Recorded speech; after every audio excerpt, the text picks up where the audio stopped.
अपने पति को अपने पैर धोने का पानी पीने के लिए मजबूर करने के लिए पत्नी ने एक खंजर पकड़ा और उसे अपनी छाती से लगा लिया। और सच में पति ने तुरंत और बात मानकर पानी पी लिया। यह देखकर पत्नी मुस्कुराई, फिर एक सुलह का कार्ड फेंका और चली गई। पता चला कि वह आदमी एक अनाथ था जिसे उसकी सास ने गोद लिया था। उसकी मेहरबानी का बदला चुकाने के लिए उसने इस मनमौजी औरत से शादी कर ली और अपनी शादी के दिन उसे 100 सुलह के कार्ड दिए और वादा किया कि वह चाहे कुछ भी करे वह उसे बिना किसी शर्त के माफ कर देगा। लेकिन औरत इन कार्डों को जादुई हथियार की तरह इस्तेमाल करती थी। अगर वह आदमी थोड़ी सी भी बुरी बात करता तो वह गुस्से से भर जाती। वह आदमी उसे मारता पीटता और गाली गलौज करता, यहाँ तक कि अपनी इच्छाओं को पूरा करने के लिए उससे कुछ भी करवाता था।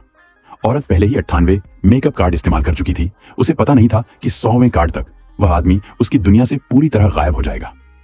उस दिन उस आदमी को आखिरकार डील मिल गई, लेकिन उसने महिला CEO से सिर्फ हाथ मिलाया। फिर वह गुस्सा हो गई।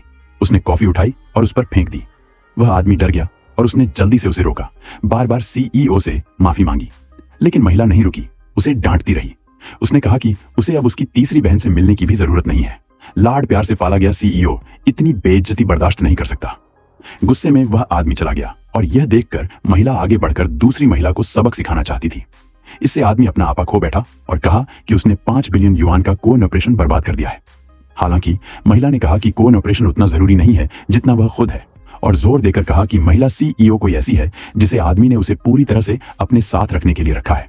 उसने यह भी मांग की कि वह अपने सारे पैसे दे दे, यहाँ तक कि आने जाने के लिए 100 युआन भी नहीं छोड़े। क्या एक आदमी के पास बिल्कुल भी पैसे न होना सही था? उसके इस गलत बर्ताव से आदमी अपना आपा खो बैठा। लेकिन अगले ही पल औरत ने सुलह का कार्ड निकाला। यह देखकर वह आदमी अपना गुस्सा दबाकर उसे माफ कर सकता था। फिर भी औरत को तसल्ली नहीं हुई।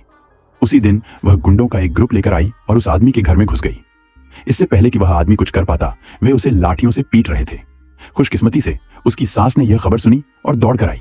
यह देखकर कि आदमी को कितनी बुरी तरह पीटा गया था, उसे उस पर तरस आया और उसने तुरंत उसे हॉस्पिटल ले जाया। फिर बिना कुछ कहे वह औरत को ले गई। उसने औरत को जोर देकर कहा कि ऐसा न करे, नहीं तो वह आदमी देर सवेर चला जाएगा। लेकिन औरत ने हमेशा उसकी सलाह को नजरअंदाज किया। भले ही मैं माफी न मांगूं, झेंगजियांग ज्यादा दूर नहीं है। वार्ड में घुसने से पहले ही उसने तुरंत अपनी जेब से एक गारंटी निकाली, जिसमें लिखा था कि अगर वह आदमी उसे तलाक देने के लिए राजी हो जाता है तो उसे 1 पैसा भी नहीं मिलेगा। जाहिर है उस आदमी ने इस गलत बात पर साइन करने से मना कर दिया।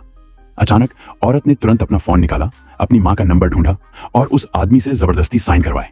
इसके बाद उसने जीत के साथ एक सुलह का कार्ड फेंका। यह जानवर, ऐसा लगता है कि सिर्फ वही लोग उसकी बात मानेंगे जो उससे प्यार करते हैं।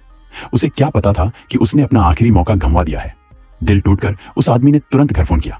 मुझे वैन परिवार से ले आओ, वह चिल्लाया। पता चला कि कुछ दिन पहले एक बुजुर्ग औरत अचानक उसके सामने आ गई थी। वह न सिर्फ उसकी दादी थी बल्कि एक अरबपति भी थी। वह अपने पोते को घर ले जाने आई थी। उस आदमी ने अपनी सास का शुक्रिया अदा करते हुए वहीं रहने का फैसला किया था। उसे उम्मीद नहीं थी कि उसके लगातार सब्र रखने से उसकी पत्नी का गुस्सा और भड़केगा। इस बीच उस आदमी को अभी अभी हॉस्पिटल से छुट्टी मिली थी और वह घर लौट आया था। औरत ने बिना कुछ कहे उसे एक वॉशबोर्ड फेंक दिया और कहा कि वह उसे महिला CEO के साथ उसके अफेयर के लिए तभी माफ करेगी जब वह 3 दिन और 3 रात घुटनों के बल बैठेगा। उसने सोचा कि वह हमेशा की तरह बात मान लेगा, लेकिन इस बार उसने कहा, उसने किसी भी बात पर राजी होने से मना कर दिया। जैसे ही औरत सुलह का कार्ड निकालने वाली थी, उसने देखा कि डिब्बा पहले से ही खाली था और वह आदमी बिना पीछे देखे मुड़ा और चला गया था। औरत डर गई और जल्दी से उसके पीछे भागी और धमकी दी कि अगर वह चला गया तो वह उसे तलाक दे देगी। अगर उसने मुझे तलाक दे दिया तो मुझ जैसे बेसहारा अनाथ का क्या होगा। सबको लगा कि वह आदमी उसे तलाक देने में हिचकिचाएगा, लेकिन उन्हें हैरानी हुई कि उसने बिना किसी हिचकिचाहट के कागजों पर साइन कर दिए। इससे औरत को गुस्सा आ गया। उसने उसे गाली देते हुए कहा कि वह उसका पालतू कुत्ता है और अगर वह चला गया तो वह जिंदगी भर बेघर हो जाएगी। लेकिन इससे पहले कि वह अपनी बात पूरी कर पाती, अचानक लग्जरी कारों की एक लाइन उनके सामने रुक गई और उसमें से कोई और नहीं बल्कि दादी की सेक्रेटरी जियांग चेंग निकली, जिन्होंने युवा मालिक का घर पर औपचारिक स्वागत किया।